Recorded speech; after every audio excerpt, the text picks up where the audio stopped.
دوستان عزیز السلام علیکم.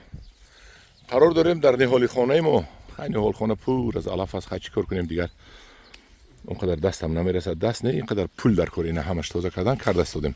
بازی 2 روز ایستادیم و یک عجایب رو دیدیم. تربوز یکی پیش ما برو من تربوز خود برو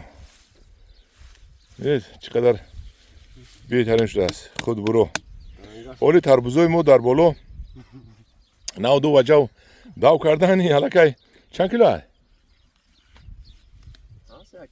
5-6 کیلو 5-6 کیلو تربوز شده است. میبینیم اکو چه می شود. 15 کیلو میشه باشد. تو پختاشه بیسته. من دوستان عزیز تربوز خود برو در درونی اینجا 1 سال و 2 سال پیش تربوز بوده است. من این زردالوهای ما اینجا زردالو پیوند می شود خدا خواهد. اون طرفش شفتالو. ما روز چهارشنبه ما بین جویا و همه زهر خیمیکات میزنیم. این طرف بادام همه در اون پر علف است. اینا را تازه کردن مشکل است. این بادام ها ها بادام ها کسل شده هستن. چیکار کنیم؟ 2 روز ایستادیم همین خشک نشود شد با پیوند علاقه تیار شده است. خدا خواهد تا آگوست بود نقصر می شود. بادام خاصیت دارد که هم خیلی بسیار خشک می شود در همین آوان جوانیش. انم دوران عزیز این بود. با یک جای دیگه دیدم تربوز خود برو حاضر برم و هم نشانتیم. من با تربوز خود برو در اینجا برو آمده است و تربوز کرده است. این ببینید داخل علف ها ویشم کن کنی با انا با اونجا دم کنی خاص اگر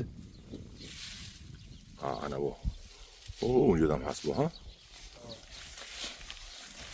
با وجود هست. با چند دیگه است؟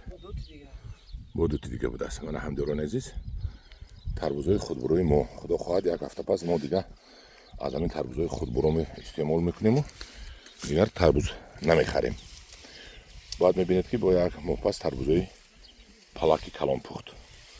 من هم دوران عزیز اینجا خدا خواهد باغ میشد. باغهای اینتنسیوی باغهای بهترین میشود در آینده.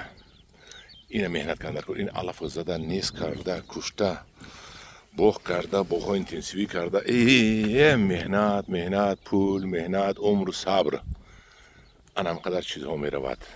هم دوران عزیز در پانی خدا باشید. یک لایک کنید که ببینم لایک رو شما چندان نمی شود.